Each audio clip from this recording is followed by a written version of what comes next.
You know that feeling. You are running late, keys in hand, rushing to catch the train.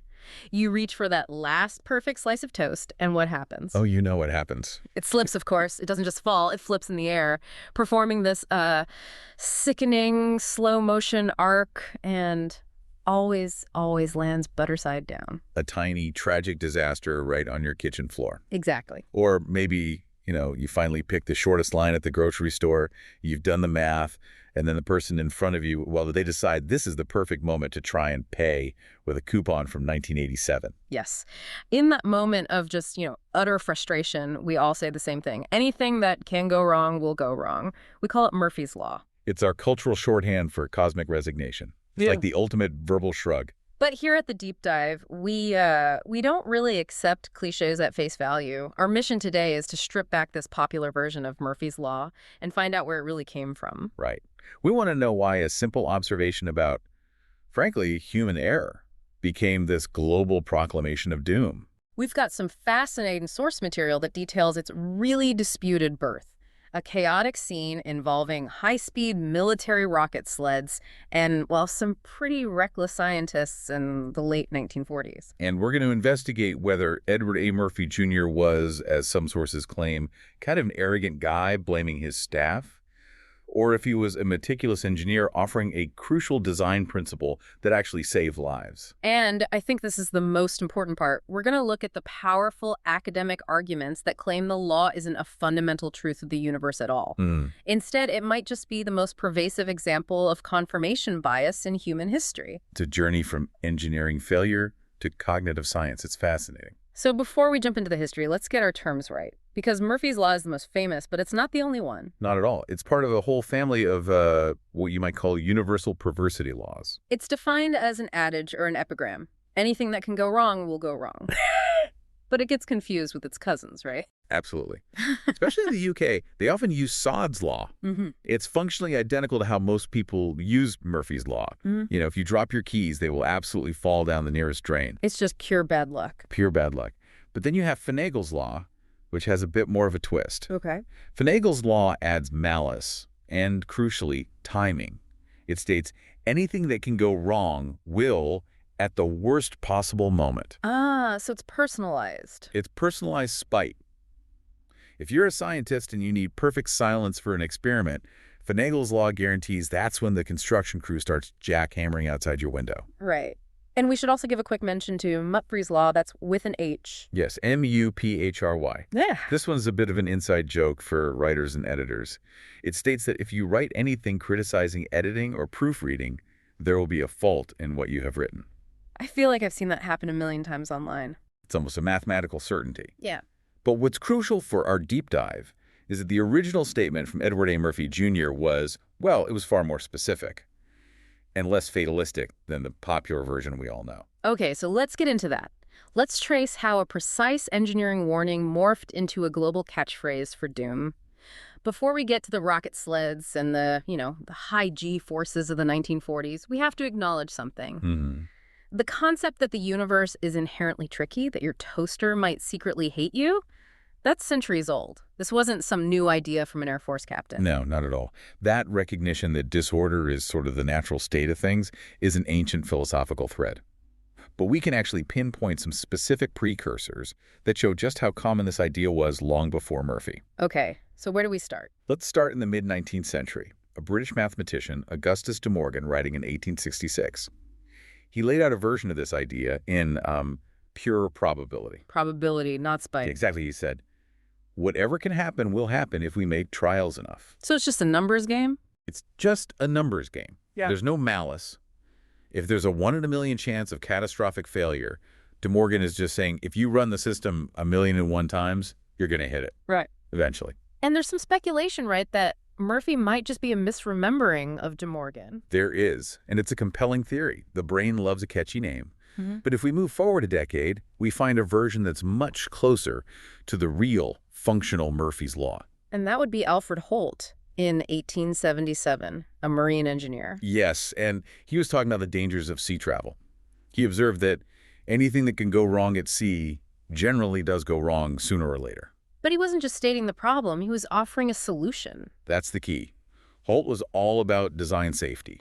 He said, because of this, sufficient stress can hardly be laid on the advantages of simplicity. Simplify the system, because you can't eliminate human error fatigue, distraction, so you have to design machines that are resistant to it. It's a foundational principle of what we now call defensive design. But if we want to get back to that idea of universal spite, we should probably jump to 1908. Ah, yes. The perspective of the British stage magician Neville Maskelyne. His whole job was about high-stakes performance, where one tiny error ruins everything. He was dealing with props and gadgets under pressure. He said that on special occasions, everything that can go wrong will go wrong. Now, I love his explanation. He chalked it up to the malignity of matter or to the total depravity of inanimate things. The total depravity of inanimate things. That's perfect. That's my car every winter morning. It perfectly captures that belief that objects are actively working against us. It's not entropy. It's that the car decided to ruin your day. And speaking of that, we have to talk about the philosophical joke that just nailed this idea right before Murphy got his name on it. Resistentialism. Oh, this is one of my favorite detours. Yeah. Coined by the humorist Paul Jennings in 1948, it's a play on resistance and existentialism. And it describes the seemingly spiteful behavior manifested by inanimate objects. It's why the one wobbly wheel on the shopping cart always skeers you into the pyramid of soup cans. The cart is actively resisting your will. Or how the cables behind your TV somehow braid themselves into a knot when you weren't looking. Inanimate spite in action.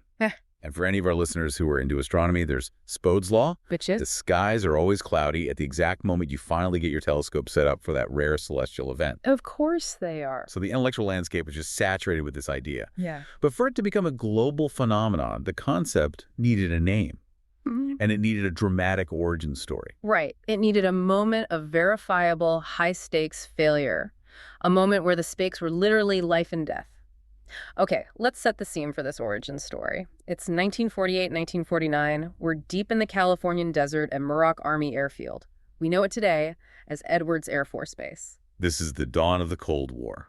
The military is pushing the absolute limits of human endurance. And our two main characters arrive on the scene.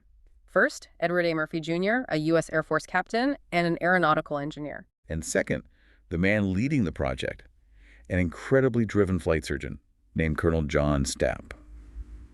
The project was designated MX-981.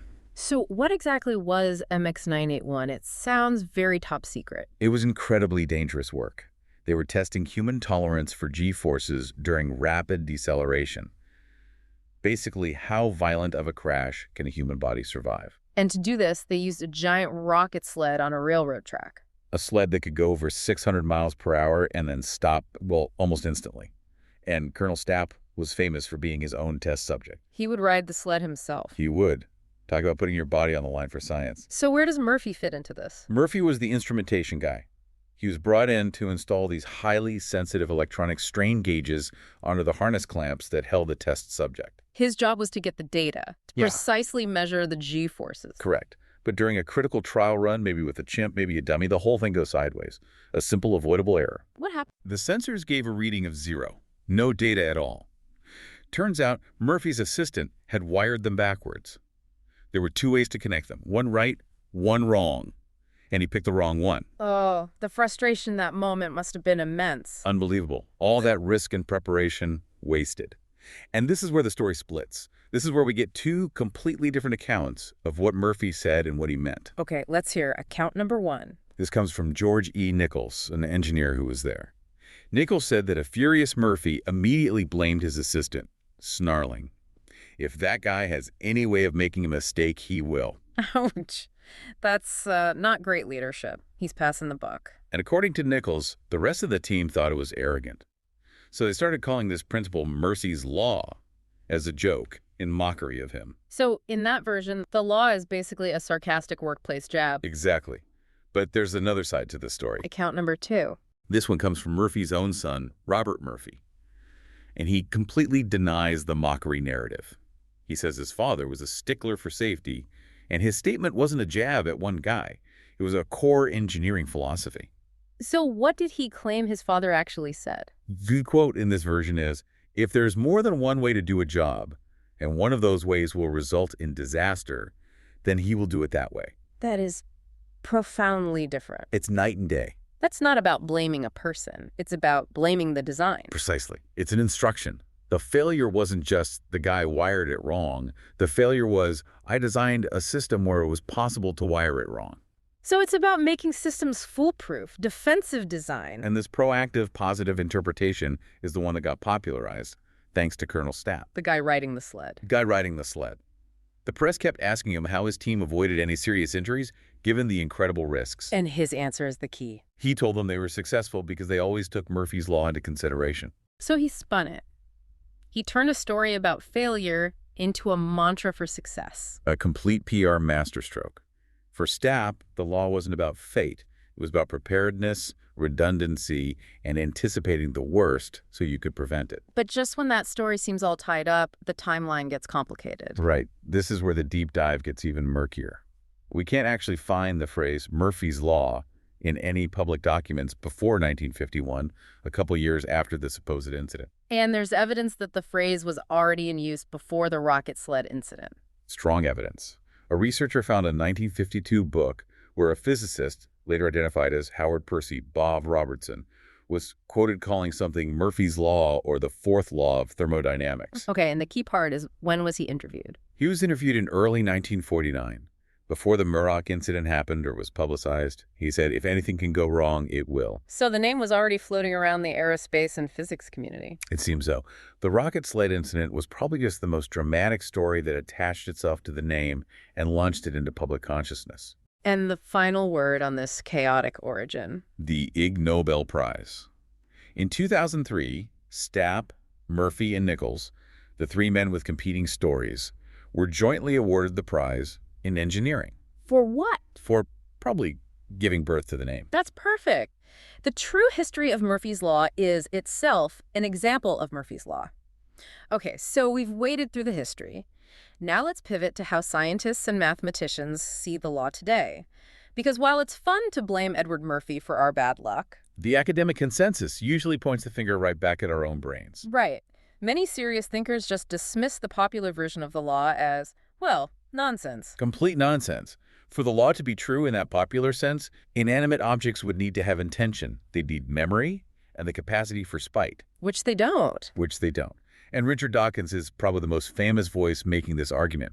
He says Murphy's Law is purely a function of confirmation bias. Okay, so how does he explain it? He uses this great example of a film crew being interrupted by airplanes flying overhead. Planes are flying over all the time. Most of the day, you don't even notice them. Yeah.